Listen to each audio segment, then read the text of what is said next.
ആദ്യമായി ടൂ വീലറും അതൊരു വലിയ നേട്ടം തന്നെയാണ്. ടൂ വീലർ എടുത്തവരും സ്വന്തമായി കാറ് ആദ്യമായി കാറ് വാങ്ങുന്ന സമയത്ത് ബ്രാൻഡൊന്നും ആർക്കും ഓർമ്മ ഉണ്ടാവില്ല. 4 ടയർ ഉണ്ടാവണം എന്ന ചിന്തയുണ്ടാവുള്ളൂ. ഞാൻ ആദ്യമായി കാറ് വാങ്ങുമ്പോൾ എനിക്ക് നല്ല ഓർമ്മയുണ്ട്. ഞാൻ ടാറ്റ ഇൻഡിക്കേറ്റർ ഷോറൂം ചെന്നിട്ട് എനിക്കൊരു കാറ് വേണമെന്നാ പറഞ്ഞു. ഏതെന്ന് ചോദിച്ചു, എനിക്ക് ഏതായാലും മതി. അന്നത്തെ ചിന്ത ഒരു കാറ് മാത്രം, ഏത് സാധാരണക്കാരുടെ സ്വപ്നമാണ്. അന്ന് തുടങ്ങി പിന്നെ കുറെ കാറുകളൊക്കെ മാറി മാറി വാങ്ങി ഇപ്പൊ ഏകദേശം 1 കോടിയുടെ ഒരു കാറിലെത്തി നിൽക്കുകയാണ്. അതും മാറ്റണമെന്ന് ആഗ്രഹമുണ്ട്. മേഡം പറഞ്ഞത് ആ കാർ പോലത്തെ ഒരു കാർ വാങ്ങാന്നല്ലേ. അങ്ങനെ നിങ്ങൾ കാർ വാങ്ങിയ അതിന്റെ അടുത്ത നെഞ്ചിലേക്ക് കഴിഞ്ഞ ദിവസം നമ്മുടെ ചെന്നൈയിൽ നമ്മുടെ MD-യുടെ മകന്റെ കല്യാണത്തിന് പോയ സമയത്ത് ഒരു റോൾസ് റോയ്സ് വരുന്ന വരവായിട്ട് ഞാനും ധരിച്ചു വെച്ചിട്ടുണ്ട്. അതിൻ്റെ അടുത്തൊരു ഫോട്ടോ ഞാൻ എടുത്തിട്ടുണ്ട്. ഇപ്പൊ മനസ്സിൽ കിടക്കുന്ന റോൾസ് റോയ്സ് മാത്രമാണ്. ഇതൊക്കെ ഈ ഇൻഡസ്ട്രിക്കകത്ത് നടക്കും എന്നുള്ളത് യാതൊരു തർക്കവുമില്ല. നിങ്ങള് ഇനി അങ്ങോട്ട് 5-10 വർഷക്കാലം കഴിയുന്ന സമയത്ത് ഈ ഇൻഡസ്ട്രിയുടെ വലുപ്പം എന്തായിരിക്കും, ഇതിനകത്ത് വന്ന ആളുകളുടെ എണ്ണവും അവരുടെ കാറ്റഗറിയൊക്കെ എന്തായിരുന്നു ഒന്നും നിങ്ങൾക്ക് ചിന്തിക്കാൻ കഴിയുന്നില്ല. അതിന് നേരത്തെ മനസ്സിലാക്കാൻ കഴിയുന്ന ഒറ്റ നേട്ടമാണ് എന്നെ ഈ നേട്ടങ്ങളൊക്കെ ഉണ്ടാക്കാൻ വേണ്ടി സഹായിച്ചത്. ഒരു കാലത്ത് ആളുകൾ മുഴുവൻ വെറുക്കുന്നൊരു ഇൻഡസ്ട്രി, ആരെങ്കിലും ഒരാൾ മുഴുവൻ രക്ഷപ്പെട്ട് കാണിക്കാനില്ലാത്തൊരു ഇൻഡസ്ട്രി. ഈ കമ്പനിയെ സംബന്ധിച്ചാണെങ്കിൽ 6 പ്രൊഡക്റ്റ് മാത്രം. കേരളത്തിൽ ഒറ്റ ഓഫീസില്ല. ഒരു അച്ചീവർ കാണിക്കാൻ മലബാറിൽ എവിടെയില്ല. കമ്പനിയുടെ മീറ്റിംഗ് സെന്ററുകളില്ല. അങ്ങനെ പല മീറ്റിംഗ് നടക്കുന്ന സമയത്തും പോലീസ് കൊണ്ട് ഉപദ്രവം വേറെ. അങ്ങനെ ഉണ്ടായ ഒരു ഇരുണ്ട കാലഘട്ടത്തിൽ നിന്ന് ഇന്ന് 100% അച്ചീവേഴ്സിനെ കാണിക്കാനും അതോടൊപ്പം തന്നെ മീറ്റിംഗ് സെന്ററുകൾ നടത്താനും കമ്പനി ഓഫീസുകൾ കൊണ്ടുവരാനും ഇന്ന് സർക്കാരിനെ കൊണ്ട് തന്നെ ഈ മേഖലയിൽ എല്ലാവിധ തൊഴിൽ സംരക്ഷണം ഉറപ്പുവരുത്തുന്നതും നമുക്ക് കഴിഞ്ഞിട്ടുണ്ട്. അതൊരു വലിയ നേട്ടമായിട്ട് ഞാൻ കാണുന്നു. 6 ട്രേഡ് യൂണിയൻ ഈ മേഖലയിൽ ശക്തമായി പ്രവർത്തിക്കുന്നുണ്ട്. CIT ഉണ്ട്, IITUC ഉണ്ട്, INTUC ഉണ്ട്, BMS ഉണ്ട്, HMS ഉണ്ട്, STU ഉണ്ട്. നമ്മുടെ നാട്ടിലെ രാഷ്ട്രീയ പാർട്ടികളുടെ എല്ലാവരുടെയും തൊഴിൽ സംഘടനകളിൽ ഒരു തൊഴിൽ സംഘടന നമ്മുടെ നാട്ടിൽ. അതിനകത്ത് അത് ഞാൻ രാഷ്ട്രീയം പറയുന്നില്ല. ഓരോരുത്തർക്കും താല്പര്യമുള്ള ഏത് സംഘടനയോ അതിനകത്ത് മെമ്പർഷിപ്പ് എടുക്കാം. അത് നിങ്ങൾ ഏതിലെടുത്താലും അടുത്തൊരു 5 വർഷക്കാലം കഴിയുന്ന സമയത്ത് ഞാൻ ഉറപ്പിച്ച് പറയാം, നിങ്ങൾ ഇവിടുത്തെ ഏത് രാഷ്ട്രീയ പാർട്ടി നേതൃത്വം കൊടുക്കുന്ന ട്രേഡ് യൂണിയൻ അത് മെമ്പർഷിപ്പ് എടുത്താലും അടുത്ത 5 വർഷം കഴിയുമ്പോൾ ആ ട്രേഡ് യൂണിയനിലെ ഏറ്റവും വലിയ സംഘടന മൾട്ടി ലെവൽ മാർക്കറ്റിംഗ് മേഖലയിലായിരിക്കും. തൊഴിലാളി സംഘടനകളിൽ കുറെ മാറ്റിവെക്കാൻ പറ്റുന്നത് നമ്മുടെ വിശ്വാസം അനുകൂലമായും പ്രതികൂലമായും മാറ്റിവെക്കാൻ പറ്റുന്ന സംഘടനയാണ് CIT-ന്റെ അഫിലിയേറ്റ് ചെയ്ത മൾട്ടി ലെവൽ മാർക്കറ്റിംഗ് സംഘടനയുടെ പേര് multi level marketing employees union എന്നാണ്. Multi level marketing employees union CIT. അതാണ് CIT അഫിലിയേറ്റ് ചെയ്ത സംഘടനയുടെ പേര്. കേരളത്തിലെ വലിയ സംഘടനകളൊന്നാണ് CIT. അതിനകത്ത് അതിന്റെ സംസ്ഥാന ജനറൽ കൗൺസിൽ ഒരു 5-8 മാസം മുമ്പേ തിരുവനന്തപുരത്ത് നടക്കുക. ആ സമയത്ത് തിരുവനന്തപുരത്ത് മൾട്ടി ലെവൽ മാർക്കറ്റിംഗ് മേഖലയുമായി ബന്ധപ്പെട്ട ചില പ്രശ്നങ്ങളുമായി ബന്ധപ്പെട്ട് സംസാരിക്കുന്നതിന് വേണ്ടി തന്നെ ഒരു കമ്മിറ്റി കൂടുന്നതിന് വേണ്ടി ഞാൻ തിരുവനന്തപുരത്തുണ്ടായിരുന്നു. അന്ന് അവിടുന്ന് നേരിട്ട് അറിഞ്ഞൊരു വിവരം, 2 ദിവസത്തെ CIT-ന്റെ ജനറൽ ബോഡി യോഗം നടന്നുകൊണ്ടിരിക്കുന്ന ജനറൽ കൗൺസിൽ നടക്കുകയാണ്. സംസ്ഥാന അഖിലേന്ത്യാ നേതാക്കന്മാരൊക്കെ അതിനകത്ത് പങ്കെടുക്കുന്നത്.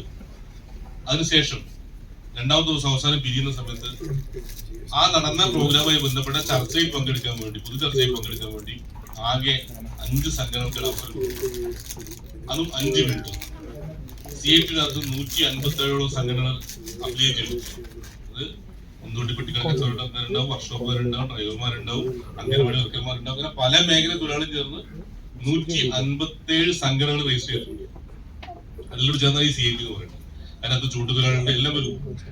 അതിനകത്തെ ഏറ്റവും വലിയ സംഘടന മെമ്പർഷിപ്പിന്റെ അടിസ്ഥാനത്തിൽ ഏറ്റവും വലിയ സംഘടനകൾക്ക് 4 പേർക്കാണ് സംസാരിക്കാൻ അവസരം കൊടുക്കുന്നത്. അപ്പോ അത് ആരൊക്കെയാന്നുള്ളത് ആർക്കും അറിയില്ല. അതിൽ 1ാമത്തെ സംഘടനയെ കുറിച്ച് CIT ഉള്ള ആൾക്ക് ആ മേഖല പ്രവർത്തിക്കാൻ തർക്കമൊന്നുമില്ല. കേരളത്തിലെ CIT-യിലെ ഏറ്റവും വലിയ സംഘടന ആർട്ടിസൺസ് ആണ്, നിർമ്മാണ തൊഴിലാളികളുടെ സംഘടനയാണ്. അപ്പൊ നിർമ്മാണ തൊഴിലാളികളുടെ സംഘടനയുടെ ഒരു പ്രതി ആദ്യം 5 മിനിറ്റ് സമയം. 2ാമത്തെ വിളിക്കുന്നത് ഉന്തുവണ്ടി വെട്ടിക്കട തെരുവ കച്ചവടക്കാര് അവരാ. CIT-യിലെ കേരളത്തിലെ വലിയ 2ാമത്തെ സംഘടന ഈ തെരുവ കച്ചവടക്കാരാണ്. 3ാമത്തെ വിളിക്കുന്നത് മെഡിക്കൽ റെപ്പുമാരുടെ സംഘടന രൂപീകരിച്ചിട്ട് 1/2 നൂറ്റാണ്ട് കഴിഞ്ഞു, 50 കൊല്ലം കഴിഞ്ഞു. അവരുടെ സംഘടനയാണ് മെമ്പർഷിപ്പിന്റെ അടിസ്ഥാനത്തിൽ CIT മൂന്നാമത്തത്. ഇനി ഒന്നുകൂടെ വിളിക്കാനുള്ളൂ. ഇതിപ്പോ ആരെ വിളിക്കാൻ ആർക്കും ഒരു ഐഡിയ ഇല്ല. അങ്ങനെ വിളിക്കുന്ന സമയത്ത് അവിടെ തോന്നുന്ന പേര് മൾട്ടി ലെവൽ മാർക്കറ്റിംഗ് എംപ്ലോയീസ് അരനൂറ്റാണ്ട് പഴക്കമുള്ള സംഘടന 3ാം സ്ഥാനത്ത്. വെറും 12 വർഷക്കാലം മാത്രം അനുഭവ പരിചയമുള്ള എക്സ്പീരിയൻസ് ഉള്ള സംഘടന 4ാം സ്ഥാനത്ത്. ഞാൻ ഉറപ്പ് പറയണം, അടുത്ത ഒരു 5 വർഷം കഴിയും ആ രംഗത്തെ ഏറ്റവും വലിയ തൊഴിലാളി സംഘടന ഏതാണെന്ന് ചോദിക്കുകയാണെങ്കിൽ അത് മൾട്ടി ലെവൽ യൂണിയനാണ്. ഇത് CIT-നകത്തും INTUS-നകത്തും BMS-നകത്തും HMS-നകത്തും STUs-നകത്തും ഏറ്റവും കൂടുതൽ തൊഴിലാളികൾ നടക്കുന്ന സംഘടന ഈ മേഖല കൊടുത്ത മൾട്ടി മാർക്കറ്റ് മേഖലയിലുള്ളത്. എന്തുകൊണ്ടാണ് സംഭവിക്കുന്നത് അറിയുന്നത്? ഒന്ന്, ഇത് 100% നിയമവിധേയമാക്കി. അവിടെ ഓരോ തൊഴിലാളിയും ഈ ഇൻഡസ്ട്രി കടന്നു വന്നാൽ ആദ്യം അവന്റെ സെക്യൂരിറ്റി സേഫ്റ്റിക്ക് വേണ്ടി അവൻ ട്രേഡ് യൂണിയൻ മെമ്പർഷിപ്പ് കൊടുക്കും. നിങ്ങള് സിവിൽ സ്റ്റേഷൻ ചെന്നിട്ട് സർക്കാർ ജീവനക്കാർ ഏറ്റവും കൂടുതൽ കാണുന്ന സ്ഥലമാണല്ലോ. അപ്പൊ അവിടെ പ്രവർത്തിക്കുന്ന മുഴുവൻ ജീവനക്കാരും ഏതെങ്കിലും ഒരു സംഘടനയുടെ ഭാഗമാണ്.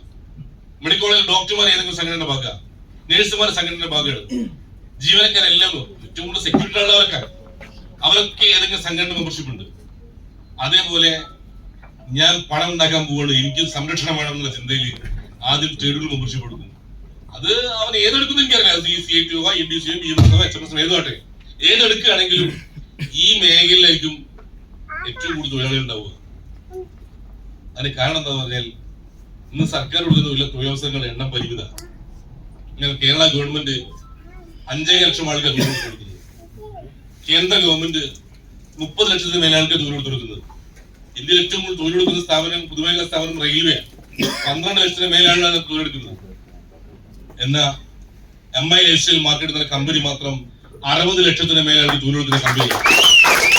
ഓരോ ദിവസവും ആളുകൾ കൊടുക്കുന്നു. റെയിൽവേയിൽ ഒരു ഒഴിവ് വരണമെങ്കിൽ എത്ര ദിവസം കാത്തുണ്ടെന്ന് എനിക്ക് അറിയില്ല. ഇവിടുത്തെ ഇന്നത്തെ സർക്കാർ ജീവനക്കാർ 5 ലക്ഷം, അതിനകത്ത് എത്ര എണ്ണം PA-യും അതിൽ എത്ര തൊഴിലവസരം കിട്ടണം നോക്കണമെങ്കിൽ ഇന്ന് എവിടെ അങ്ങനെയല്ല. ഇവിടെ ഓരോ ദിവസവും 100 കണക്കിന് 1000 കണക്കിന് 10,000 ആൾ കടന്നു വന്നുകൊണ്ടിരിക്കുകയാണ്. അവരൊക്കെ മെമ്പർഷിപ്പ് എടുക്കുന്ന സമയത്ത് അവൻ പ്രവർത്തിക്കുന്ന സംഘടന ഏറ്റവും ശക്തമായി വളർന്നു കഴിഞ്ഞാൽ ഈ മൾട്ടി ലെവൽ മാർക്കറ്റ് മേഖലയിൽ തൊഴിലാളിയെ അവഗണിച്ചുകൊണ്ട് ഏതെങ്കിലും ഒരു സർക്കാർ മുന്നോട്ട് പോകാൻ പറ്റുമെന്ന് തോന്നുന്നുണ്ടോ? എന്തുകൊണ്ടാണ് സർക്കാർ ഉദ്യോഗസ്ഥന്മാരെ ആനുകൂല്യങ്ങൾ തൊട്ട് കളിക്കാൻ ഇവിടുത്തെ ഭരിക്കുന്നവർക്ക് പേടി? അവർ സംഘടിതരാ. അടുത്ത തെരഞ്ഞെടുപ്പിന് ഒന്ന് മാറ്റി കുത്തിയാൽ 20 ലക്ഷം വോട്ട് മറക്കാൻ ഒരു ദിവസം നടക്കൂ. അത് പേടിച്ചിട്ടാണ് ഇടതായാലും വലുതായാലും ആരായാലും. ഇവിടെ ഞാൻ രാഷ്ട്രീയം പറയില്ലട്ടാ, തൊഴിലാളികളുടെ ശക്തിയെ കുറിച്ചാണ് പറയുന്നത്. അതുകൊണ്ടാണ് സർക്കാർ ഏത് ക്രൈസിസ് പോയി കഴിഞ്ഞാലും അവരെ ആനുകൂല്യങ്ങൾ ഒന്നുപോലും എടുക്കാൻ ഒരു സർക്കാരും ധൈര്യം കാണിക്കാത്തത്. അങ്ങനെയാണെങ്കിൽ മക്കളെ എങ്ങനെ ഉറപ്പിച്ചോ, 5 കൊല്ലം കഴിഞ്ഞാൽ ഇവിടെ ആര് ഭരിക്കണം തീരുമാനിക്കുന്നതിൽ ഒരു ശക്തി മൾട്ടി നയപരമായ തീരുമാനം രണ്ടാമത്തല്ലേ. ഇവിടെ ആര് ഭരിക്കണം തീരുമാനിക്കുന്ന ചിലപ്പോ നമ്മളായിരിക്കും. ഇത് ഞാൻ രാഷ്ട്രീയം പറയല്ല, രാഷ്ട്രീയം എന്തെങ്കിലും ആവട്ടെ, ഇത് ശരിയും സത്യസന്ധമാണെന്ന് ജനങ്ങൾക്ക് ബോധ്യപ്പെട്ടാൽ ആളുകൾ കൊണ്ട് ഒഴുകും. ഞാൻ നിങ്ങളെ നിന്നിപ്പോ കോടീശ്വരനാക്കാന്ന് പറയാൻ വന്നതല്ല, പറഞ്ഞു പറ്റിക്കാൻ വന്നതല്ല. ഒരു വാക്ക് പോലും ഞാൻ കടന്നു പറയില്ല. ഈ ഇൻഡസ്ട്രി 100% ശരിയും സത്യസന്ധവും നിയമപരമാണ്. അതെന്തുകൊണ്ടാണ് പറയുന്നത്? ഒന്ന്, മുടക്കുന്ന പൈസയും മൂല്യമുള്ള ഉൽപ്പന്നം കൊടുക്കുന്നുണ്ട്. ആരെയും പറഞ്ഞു പറ്റിക്കില്ല. നിങ്ങളുടെ ആരുടെയും ഒരു നയ പൈസ പോലും ഇവിടെ നഷ്ടപ്പെടില്ല. മുടക്കുന്ന പൈസക്ക് മൂല്യമുള്ള ഉൽപ്പന്നം കിട്ടും. നിങ്ങൾക്ക് ആ ഉൽപ്പന്നം വാങ്ങി ഉപയോഗിക്കാനാണെങ്കിൽ, ഒരു ID ക്രിയേറ്റ് ചെയ്യണമെങ്കിൽ ഹോൾസെയിൽ റേറ്റിൽ മരിക്കുന്ന ഒരു ഉൽപ്പന്നങ്ങൾ വാങ്ങി ഉപയോഗിക്കുക. മാസം ശരാശരി വീട്ടിലേക്ക് ആവശ്യമായ ഉൽപ്പന്നം ഒരു 1000 രൂപയ്ക്ക് നിങ്ങൾ വാങ്ങാൻ ആഗ്രഹിക്കുന്നുണ്ടെങ്കിൽ 700 രൂപ കൊടുത്താൽ മതി. ഒരു 30% സേവ് ചെയ്യാം ID ക്രിയേറ്റ് ചെയ്തുകൊണ്ട്. ഇത് നിങ്ങൾ വാങ്ങി വിൽക്കാൻ ആഗ്രഹമുണ്ടെങ്കിൽ ഇത് വാങ്ങി വിൽക്കുക. അത് എത്രത്തോളം വിൽക്കാൻ പറ്റുമോ അത്രത്തോളം പണം ഉണ്ടാക്കാം. നമ്മുടെ നാട്ടിലെ ആളുകൾ ഏറ്റവും കൂടുതൽ വിൽക്കുന്നവരാണ് ഏറ്റവും കൂടുതൽ പണം ഉണ്ടാക്കുന്നത്. എനിക്ക് എത്ര വിൽക്കാൻ പറ്റും? വിൽക്കുന്നതിനനുസരിച്ച് ലാഭം ഉണ്ടാക്കാം. ഒരു ഉൽപ്പന്നം വാങ്ങി വിൽക്കുന്നതിനകത്ത് എന്ത് തെറ്റാണ് നിങ്ങൾ കണ്ടത്? ഇവിടെ ആളുകള് മൾട്ടി മാർക്കറ്റ് മേഖല തട്ടിപ്പാണ്, അത് കളവാണ്, ചതിയാണ് എന്നൊക്കെ പറയണ്ടല്ലോ. ആ പറയുന്ന ആളുകൾ ചോദിക്കും, ഈ താമരശ്ശേരി അങ്ങാടിലെ മുഴുവൻ കടക്കാരും എവിടുന്ന ഉൽപ്പന്നങ്ങൾ ഹോൾസെയിൽ ആയിട്ട് വാങ്ങി MRP വിറ്റ് ജീവിക്കുന്നവരല്ലേ? അങ്ങനെയാണെങ്കിൽ നമ്മൾ ഗോഡൌണിൽ നിന്ന് ഹോൾസെയിൽ ആയിട്ട് കിട്ടുന്ന ഉൽപ്പന്നം നമ്മൾ MRP വിറ്റ് ജീവിക്കുന്നു. എന്ത് തെറ്റാണുള്ളത്? ആരെയും പറഞ്ഞു പറ്റിക്കുന്നില്ല. ഒരു തവണ ഉൽപ്പന്നം വാങ്ങിക്കുന്ന ആളുകൾ വീണ്ടും അതേ ഉൽപ്പന്നം ചോദിച്ചു വാങ്ങുന്നു. ആ ഉൽപ്പന്നത്തെ ഗുണനിലവാരം കൊണ്ടല്ലേ? ഇല്ലെങ്കിൽ ഒറ്റ തവണ പറ്റിക്കാൻ പറ്റുള്ളൂ. ആദ്യമായ ഒരാൾ ഒരു ഉൽപ്പന്നം നമ്മോട് വാങ്ങുന്നുണ്ടെങ്കിൽ അത് ഉൽപ്പന്നത്തിന് ഗുണം കൊണ്ടല്ല, എന്റെ നിങ്ങളെ ഫേസ് വാല്യൂ ആരാ പറഞ്ഞത്, ആരാ കൊടുത്തത് ഒഴിവാക്കാൻ പറ്റുന്നത് വാങ്ങുന്നത്. പക്ഷേ ആ ടൂത്ത് പേസ്റ്റ് ഉപയോഗിച്ചതിന് ശേഷം അടുത്ത മാസം വീണ്ടും ആ പേസ്റ്റ് ഒന്നും കൂടി വേട്ടോ, ആ വൂണ്ടിൽ ക്രീമില്ലേ അതൊന്നും കൂടി വേട്ട, ലിവകയില്ലേ ഒന്നുകൂടി വേട്ട എന്ന് ആളുകൾ റിപ്പീറ്റ് പറയുന്നുണ്ടെങ്കിൽ, വീണ്ടും ചോദിക്കുന്നുണ്ടെങ്കിൽ അത് എന്റെ നിങ്ങളെ മോഹം കണ്ടിട്ടല്ല, ഉൽപ്പന്നത്തിന് ഗുണം കണ്ടിട്ട് തന്നെയാണ്. അതില് ഏറ്റവും ഇന്ത്യ രാജ്യത്ത് ഇന്ന് ആയുർവേദ ഉൽപ്പന്നങ്ങളുടെ ഏറ്റവും മികച്ച ഗുണനിലവാരം എന്ന് പറഞ്ഞാൽ ആയുഷ് പ്രിയ മാർക്കുള്ള കേന്ദ്ര ഗവൺമെന്റ് സൈറ്റിലുള്ള ഉൽപ്പന്നങ്ങൾ 24 ഉൽപ്പന്നങ്ങൾ വിൽക്കുന്ന ഇന്ത്യയിലെ ഏറ്റവും വലിയ കമ്പനിയുടെ പേരാണ് MI ഹോൾസെയിൽ മാർക്കറ്റ് എന്ന് പറയുന്നത്. ഒരു തട്ടിപ്പ് ഒരു കളവുമില്ല. മുടക്കുന്ന പൈസയും മൂല്യമുള്ള ഉൽപ്പന്നം വാങ്ങി വിറ്റാൽ മാന്യമായ ലാഭം. ഇതിനകത്തേക്ക് ആളുകൾ ഇൻട്രൊഡ്യൂസ് ചെയ്യുകയാണെങ്കിൽ നിങ്ങൾ കമ്പനി ടേൺ ഓവർ വർദ്ധിപ്പിക്കരുത്. നിങ്ങൾ കുറച്ചുപേരെ പരിചയപ്പെടുത്തി അവർ ഉൽപ്പന്നങ്ങൾ വാങ്ങി, അവർ ഉൽപ്പന്നങ്ങൾ വിറ്റു, കമ്പനിക്ക് വരുമാനം വർദ്ധിച്ചു. അത് രേഖപ്പെടുത്തിയ ഒരു സംവിധാനം നമുക്കുണ്ട്. അതുകൊണ്ട് അതിന് തത്തുല്യ വരുമാനം കമ്പനി നിങ്ങൾക്ക് തരൂ. ഞാൻ നിങ്ങൾ എന്തുമാത്രം കമ്പനികളുടെ ഉൽപ്പന്നം വിറ്റു കൊടുത്തിട്ടുണ്ട്. മലബാർ ഗോൾഡിന്റെ കവറും പിടിച്ച് തുണിയിട്ടേക്കും പൂണ്ടാവുക. മലബാർ ഗോൾഡിന്റെ കവറിനകത്ത് ചിലപ്പോൾ ഇപ്പൊ തുണിയൊക്കെ ഉണ്ടാവുക, അല്ലെ പലർക്ക് സാധനം ഉണ്ടാവുക. എന്നാൽ ഇത് പിടിച്ചു പോകുന്ന സമയത്ത് എത്ര പേര് മലബാർ ഗോൾഡ് കണ്ട് ഒരു പരസ്യം നമ്മൾ കൊടുത്തില്ലേ? മലബാർ ഗോൾഡിന്റെ പരസ്യം കൊടുത്തിട്ട് എന്തെങ്കിലും ഉറപ്പിപ്പ് കിട്ടിയ ഇല്ല. മലബാർ ഗോൾഡ് സാധനം വാങ്ങിച്ച ശേഷം അവിടെ നല്ല സ്വർണ്ണം എന്ന് പറഞ്ഞാൽ നിങ്ങൾ ആരെങ്കിലും പറഞ്ഞയച്ചിട്ടുണ്ടല്ലേ കൂട്ട്? വേണ്ട താമരശ്ശേരി ഏതെങ്കിലും ഹോട്ടലിൽ കയറി ഭക്ഷണം കഴിച്ചിട്ട് നല്ല ഹോട്ടലിൽ നല്ല ഭക്ഷണം അവർക്ക് ആരെങ്കിലും പറഞ്ഞയച്ചിട്ടുണ്ടാവില്ലേ? എന്നുവെച്ച് അവിടെ പോയി 10-100 ആൾക്കാർ നിങ്ങൾ പോയി ഭക്ഷണം കഴിച്ചിട്ട് എന്തെങ്കിലും ഒരു ചായ ഒരു തന്നോ? എന്താ നടക്കുന്നത്? അത് രേഖപ്പെടുത്തി വെക്കാൻ സംവിധാനം ഇല്ലാത്തതുകൊണ്ടാ. നിങ്ങൾ പറഞ്ഞിട്ടാണ് ആൾ അവിടെ എത്തിയതെന്ന് രേഖപ്പെടുത്തിയ ഒരു സംവിധാനവും അവിടെ ഇല്ല. എന്നാൽ ഈ കമ്പനിക്കകത്ത് നിങ്ങൾ വഴിയാണ് ആ കച്ചവടം എന്ന് രേഖപ്പെടുത്തിയ ഒരു സംവിധാനം ഉണ്ട്. ആ സംവിധാനം കൊണ്ടാ ഒരു വരുമാനം നിങ്ങൾക്ക് തരുന്നത്. അങ്ങനെ ഞാനൊരു കമ്പനിയുടെ ടേൺ ഓവർ വർദ്ധിപ്പിക്കുന്നതിന് പണിയെടുത്തപ്പോ അത് തത്തുല്യമായി വരുമാനം കമ്പനി തരുന്നതിൽ എന്ത് തെറ്റാണത്? ഇത് 100% സത്യസന്ധമാണ്. 100% നിയമവിധേയവുമാണ്. ഇന്ന് സർക്കാർ ഈ മേഖലയെ സഹായിക്കുന്നത് ചെറിയ തലത്തിലല്ല. മൾട്ടി ലെവൽ മാർക്കറ്റിംഗും മണി ചെയിനും എന്താണ് തിരിച്ചറിയാൻ കഴിയാത്ത ഒരു കാലഘട്ടത്തിൽ ഈ മേഖലയെ നിരോധിച്ച സർക്കാരാണ് കേരളത്തിലെ സർക്കാർ. എന്നാൽ ഈ മേഖലയിൽ തൊഴിലാളികൾ സംഘടിക്കുകയും സമരങ്ങൾ നടത്തുകയും ചെയ്തപ്പോൾ ഈ മേഖലയെ കുറിച്ച് പഠിക്കുകയും പഠിച്ചതിന് ശേഷം തീരുമാനത്തിൽ മാറ്റം വരുത്തുകയും കഴിഞ്ഞ 2015 നിരോധിച്ച ഈ മേഖല 2015 ജൂലൈ 29 കൂടി ഈ മേഖല 100% നിയമവിധേയമാക്കി തുറന്നു കൊടുക്കുകയും ചെയ്തു. ഇന്ന് കേരളം ഭരിക്കുന്ന ഇടതുപക്ഷ സർക്കാർ സഖാവ് പിണറായി വിജയൻ ഈ കഴിഞ്ഞ ഒക്ടോബർ മാസം 24-ാം തീയതി ഈ മേഖലയ്ക്ക് ഒരു പുതിയ സമ്മാനം കൂടി തരാൻ വേണ്ടി പ്രഖ്യാപിച്ചതാണ്. പക്ഷേ പാലക്കാടെയും വയനാട്ടിലെയും ബൈ ഇലക്ഷൻ കാരണം കൊണ്ട് അത് നടക്കാതെ പോയി. ഞാൻ രാഷ്ട്രീയമല്ല പറയുന്നത്. മുഖ്യമന്ത്രി തരുന്നത് ഈ മേഖലയിലെ എല്ലാ ട്രേഡുകളും നടത്തിയ സമരങ്ങൾ നേട്ട, എല്ലാ ട്രേഡുകളും നടത്തിയ നേട്ട, ആ സമരങ്ങൾ നേട്ടമാണ്. അദ്ദേഹം ഈ കഴിഞ്ഞ 24-ാം തീയതി അനൗൺസ് ചെയ്യാൻ പോയത് തിരുവനന്തപുരത്ത് ഒരു 1.5 ലക്ഷം മറ്റൊരു മക്കളുടെ തൊഴിലാളികൾ മുമ്പ് വെച്ച് പ്രഖ്യാപിക്കേണ്ടതായിരുന്നു ഈ മേഖല ക്ഷേമനിധി ആനുകൂല്യം. ഡയറക്ട് സെല്ലിംഗ് മേഖലയിൽ പ്രവർത്തിക്കുന്ന മുഴുവൻ തൊഴിലാളികൾക്കും ക്ഷേമനിധി ആനുകൂല്യം സർക്കാർ പ്രഖ്യാപിക്കുകയാണ്. നാളെ 10 ദിവസം കിടന്നു പോകുന്ന സമയത്ത് ഒരു തത്തുല്യമായ വേതനം, ആ ജോലിക്ക് പോകാൻ പറ്റുന്ന അത്രയും ദിവസം ഒരു വേതനം സർക്കാർ ഇടപെട്ട് തരാൻ പോടുന്നു, ക്ഷേമനിധി കൊടുന്ന്. വീട്ടിൽ ഒരു മരണം നടക്കുന്ന സമയത്ത്, ഒരു വിവാഹം നടക്കുന്ന സമയത്ത് നമുക്ക് ജോലി ചെയ്യാൻ കഴിയില്ല, ചെലവ് കൂടുന്ന സമയത്ത്. ആ സമയത്ത് കുടുംബത്തിലേക്ക് ഒരു സഹായം സർക്കാർ അനൗൺസ് ചെയ്യാണ്. ഒരു പ്രായം കഴിഞ്ഞാൽ കണ്ടിന്യൂസ് ആയി ഒരു പെൻഷൻ സർക്കാർ അനൗൺസ് ചെയ്യാണ്. ഇങ്ങനെയുള്ള ഒരു വിവരം കൂടി നാട് പോയി അറിഞ്ഞു കഴിഞ്ഞാൽ പിന്നെ ആൾക്ക് സംശയം ഉണ്ടാവും. ഹലോ, എന്നാ ആൾക്കാർ അറിയുന്നതിന് മുമ്പ് എല്ലാവരെയും കൂട്ടിക്കൂടി പിന്നെ എല്ലാം കൂടി ഒരുമിച്ച് വരുന്ന സമയമായിരിക്കും. നമുക്ക് നോക്കി ഐഡന്റിക്കാൻ പോയി കഴിയുന്നുണ്ടാവില്ല, വേണ്ടപ്പെട്ടവരെ കൊണ്ടുവരാൻ പറ്റുന്നുണ്ടാവില്ല. ഇത് ഒരു പക്ഷേ ഇതൊന്നും പത്രങ്ങളിൽ വേണമെന്ന് യാതൊരു നിർബന്ധവും ഇല്ല. കാരണം ഞാനും നിങ്ങളും വളർന്നുകൊണ്ട് ഡയറക്ട് സെല്ലിംഗ് ഇൻഡസ്ട്രി വളർച്ച കാണിക്കുന്നതുകൊണ്ട് പത്രക്കാർക്കും TV ചാനലിനും ഒരു ഗുണം ഉണ്ടാവില്ല. ചില TV ചാനലൊക്കെ ഇവിടെ ഉണ്ട്, ഒരു ഗുണം ഉണ്ടാവില്ല എനിക്കറിയാം. കാരണം എന്താ, നമ്മളൊരു പരസ്യം കൊടുക്കില്ല. ഈ പത്രമാധ്യമങ്ങളും TV ചാനലും ഒക്കെ എല്ലാ സത്യങ്ങളും വാർത്തകൾ ശേഖരിച്ച് ജനങ്ങളിൽ എത്തിക്കുന്നത് മാത്രമല്ല, മത്സരിച്ച് വാർത്തകൾ കൊടുത്ത് റേറ്റിംഗ് കൂട്ടുന്നവർ നിങ്ങൾ മനസ്സിലാക്കണം. അതിനുള്ള പരസ്യമുള്ള പൈസ ഒരു വാങ്ങിക്കുന്നുണ്ട്. ഹലോ, ഞാൻ പറയുന്നുണ്ട് വിഷമം തോന്നരുത്.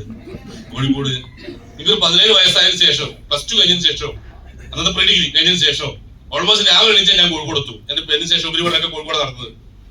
ഒരു ദിവസം കോഴിക്കോട് ഇവിടുത്തെ പ്രധാനപ്പെട്ട ജില്ലയില് സെയിൽ ടാക്സ് ഉദ്യോഗസ്ഥന്മാർ റെയ്ഡ് നടത്തുന്നത്. എന്തോ എല്ലാത്തിനും ബില്ല് കാണിക്കുന്നതിന്റെ ഭാഗമായി വലിയൊരു ഫൈൻ ഇട്ടു. ഞാൻ വിചാരിച്ചു അപ്പൊ അവിടെ കണ്ട ആൾക്കൂട്ടവും അവിടുത്തെ ഉദ്യോഗസ്ഥന്മാർ വലിപ്പം കണ്ടപ്പോ ഇന്ന് വൈകുന്നേരത്തെ TV ചാനലിലെ ന്യൂസ് മുഴുവനും ഈ ജ്വല്ലറിയിൽ സൈറ്റെക്സ് കയറുന്നതും ഫയലിട്ടതായിരിക്കും നാളെ പത്രങ്ങൾ വലിയ വാർത്ത ഉണ്ടാവുന്നത്. പക്ഷേ ഒരു പത്രത്തിലും വാർത്ത വന്നില്ല, ഒരു TV ചാനലും കാണിച്ചില്ല. കാരണം എന്താണെന്നറിയോ? അവർക്ക് ഇതായിട്ട് എങ്ങനെ ഇവരൊരു വാർത്ത കൊടുത്താൽ പിറ്റേ ദിവസം മുതൽ 1/2 പേജ് പരസ്യം കാണാനുണ്ടാവില്ല. ഹലോ, അവൻ പരസ്യം കിട്ടുന്നവരെ ഒഴിവാക്കും. ഞാൻ കുറ്റപ്പെടുത്താൻ പറയില്ല. ഇങ്ങനെ ഒരു അഡ്ജസ്റ്റ്മെന്റിലൂടെയാണ് ഇതൊക്കെ നടക്കുന്നത്. പക്ഷേ നമ്മളിപ്പോ എത്ര വളർന്നു വലുതായാലും നമ്മുടെ ഉൽപ്പന്നത്തിന് നമ്മൾ പരസ്യം കൊടുക്കില്ല. ആ പരസ്യം നമ്മളെ നാക്കിലൂടെ മാത്രമേ ഉള്ളൂ അത് നമുക്ക് വരുമാനം തരുന്നത്. അതുകൊണ്ട് പത്രങ്ങളും TV ചാനലും ഒന്നും ഇത് എടുത്ത് കാണിക്കാൻ നമുക്കറിയാം.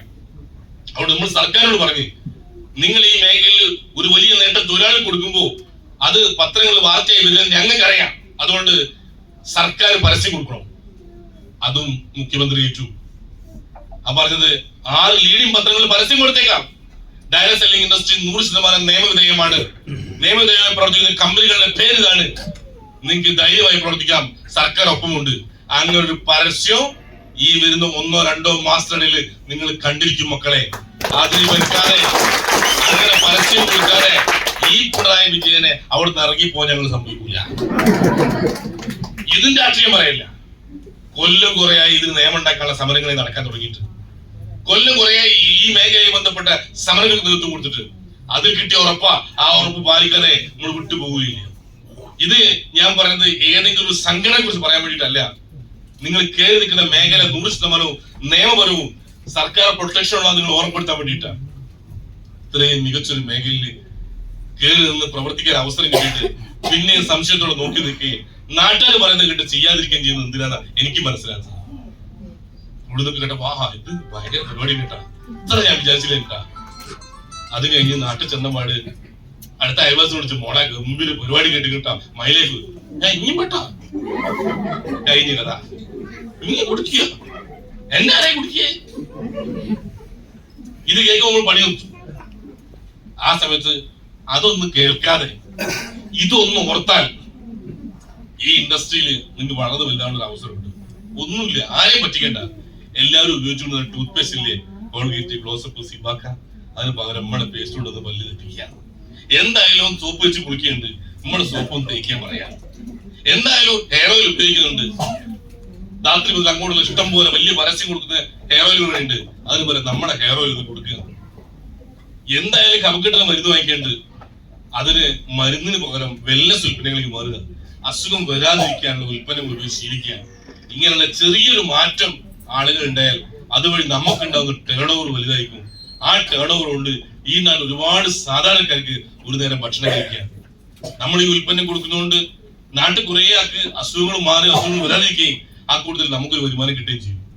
ഹലോ, നമ്മൾ റോഡരികിൽ ആപ്പിൾ വിൽക്കുന്ന കാക്ക ചേട്ടന്മാരുണ്ടല്ലോ, ഓരോ മക്കൾക്ക് ആപ്പിളല്ലേ കൊടുക്കല്, ഓരോ മക്കൾ അരി വാങ്ങി കൊടുക്കാൻ വേണ്ടിയിട്ടാ ഒരു ആപ്പിൾ വിൽക്കുന്നത്. നമ്മൾ കുടിക്കാൻ നിർബന്ധമൊന്നുമില്ല. പക്ഷേ നമുക്കൊരു അരി വാങ്ങാൻ വേണ്ടി ഇത് വിൽക്കാം. പിന്നെ ഇത് വാങ്ങി കഴിക്കാൻ കെൽപ്പുള്ള എല്ലാവരും വെൽനസിലേക്ക് പൂർണ്ണമായി മാറുകയും ചെയ്യാം. അതാണ് അസുഖങ്ങൾ വരാതിരിക്കാൻ വേണ്ടി. തുടക്കത്തിൽ എല്ലാവരും വാങ്ങി കഴിച്ചാൽ നിർബന്ധിക്കൊന്നും വേണ്ട. ഇന്ന് ആളുടെ ഉൽപ്പന്നം വാങ്ങി വിറ്റ് തുടക്കാനും ജീവിക്കട്ടെ. ഉൽപ്പന്നം നല്ല റിസൾട്ടുള്ള സ്വാഭാവികമായി നമുക്ക് ഇത് വാങ്ങി ഉപയോഗിക്കാനുള്ള വരുമാനം ഇത് തന്നെ വന്നോളൂ. ഹലോ, അങ്ങനെ ഉൽപ്പന്നം വാങ്ങി വിറ്റു, ഉൽപ്പന്നം വാങ്ങി ഉപയോഗിച്ചു, നമുക്ക് അസുഖം വരാതെയും ഉപയോഗിച്ചവർക്ക് അസുഖം വരാതെയും അവരെ പ്രാർത്ഥന കിട്ടിക്കൊണ്ടും ഒരു വരുമാനം കിട്ടിക്കൊണ്ടും ഒരുമിച്ച് വിജയിക്കുന്ന ഒരു ഓപ്പർച്യൂണിറ്റിയാണ് നമ്മൾ കേട്ടത്. മാത്രമേ ഈ വൈകിയ സമയത്ത് പറയാനുള്ളൂ. എല്ലാവരും ധൈര്യമായി ഓപ്പർച്യൂണിറ്റി ഏറ്റെടുക്കുക. ഇതിന്റെ ഭാഗമായി ഒരു 4-5 വർഷക്കാലം പിടിച്ചൊന്ന് പ്രവർത്തിക്കാൻ തീരുമാനിക്കുക. ഇതിനകത്ത് വിജയിച്ച ആളുടെ ഒറ്റ ഗുണം മാത്രമേ ഉള്ളൂ. ഓരോ 4-5 കൊല്ലം പിടിച്ചൊന്ന് പ്രവർത്തിച്ചു വരാം. വിട്ടുപോകാൻ 100 കാരണങ്ങളുണ്ടായി.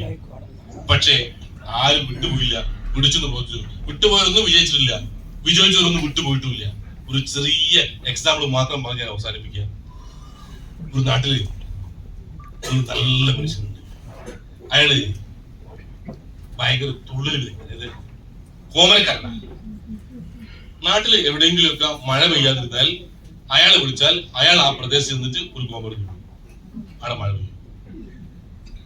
അങ്ങനെ കുറെ കാലം പല സ്ഥലങ്ങളിലും അയാൾ തുള്ളാൻ പോയപ്പോ അയാൾ ഭയങ്കര ഫേമസ് ആയി. ഇപ്പൊ അയാൾ ഭയങ്കര ഡിമാൻഡ. ദൂര നാടുകളിലേക്ക് അയാളെ വണ്ടി വിളിച്ച് കൊണ്ടുപോകുന്നുണ്ട്. അയാൾ കാടൊക്കെ പോയി തുള്ളുണ്ട്, അടക്കം മഴ പെയ്യുന്നുണ്ട്. അങ്ങനെ ഇയാളെ ഒരു കൂട്ടരെ ഇവിടുന്ന് വേറൊരു നാട്ടിലേക്ക് വിളിച്ചുകൊണ്ടുപോയി. അവിടെ ചെന്ന് നോക്കുമ്പോ തന്നെ ഭയങ്കര ആൾക്കൂട്ടം. ഞങ്ങൾക്ക് ഭയങ്കര സന്തോഷമായി. എന്തുമാത്രം ആളുകൾ എന്നെ കാണാൻ വന്നിരിക്കുന്നത്. ചെന്നപ്പോ സംഭവം മനസ്സിലായത്, അവിടുത്തെ പത്രക്കാര്, മാധ്യമ പ്രവർത്തകര്, നാട്ടിലെ അത്യാവശ്യം വിവരം വിദ്യാഭ്യാസമുള്ള ആള് ഓര് വന്ന് പറയുന്നത് സംഭവം ഇവിടെ മഴ ഇല്ലാന്നുള്ള സത്യമാണ്. അതിന്റെ ബുദ്ധിമുട്ട് ഞാൻ അനുഭവിക്കുന്നുണ്ട്. പക്ഷേ നിങ്ങൾ തുള്ളിക്കഴിഞ്ഞാൽ എങ്ങനെയാ മഴ പെയ്യുന്നത്, അതിന്റെ ശാസ്ത്രം, അതിന്റെ സയൻസ് പറഞ്ഞിട്ട് തുള്ളിയാൽ മതി. ഞങ്ങൾ പൊട്ടന്മാരാക്കാൻ നോക്കണ്ട. ഞങ്ങൾ പൊട്ടന്മാരല്ല, വെള്ളം കിട്ടുന്നുള്ള സത്യം തന്നെയാണ്. പക്ഷെ എന്ന് വിചാരിച്ച് ഞങ്ങൾ പൊട്ടന്മാരല്ല. ഇങ്ങനെ തുള്ളിക്കഴിഞ്ഞാൽ എങ്ങനെയാണ് മഴ പെയ്യുന്നത്, അതിന്റെ സയൻസ് എന്തായാലും ശാസ്ത്രം എന്താ, ആ സയൻസ് പറഞ്ഞ് തുള്ളിയാൽ മതി. ഹലോ, മൂപ്പര് പറഞ്ഞ് ഒരു സയൻസും ഇല്ല, ഒരു ശാസ്ത്രവും ഇല്ല, ഞാൻ തുള്ളാൻ തുടങ്ങിയ മഴ പെയ്തവരെ തുള്ളൂ. അതന്നെ. ഹലോ, 5 കൊല്ലം അച്ചീവർ ആകുന്നവരെ തുള്ളുക. ഒരു വഴിയില്ല, സയൻസ് ചോദിക്കണ്ട. അങ്ങനെ തുള്ളിയപ്പാണ് ഹസുദ് മഠത്തിന് കാറ് കിട്ടിയത്.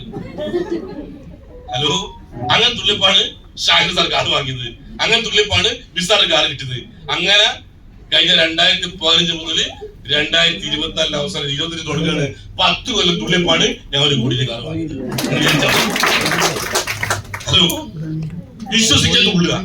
വന്നോളൂ എന്നാ ഞാൻ പറയുന്നത്. തുള്ളി എല്ലാവർക്കും കിട്ടിയിട്ടുണ്ട്. നീ ധൈര്യം തുള്ളിക്കോ.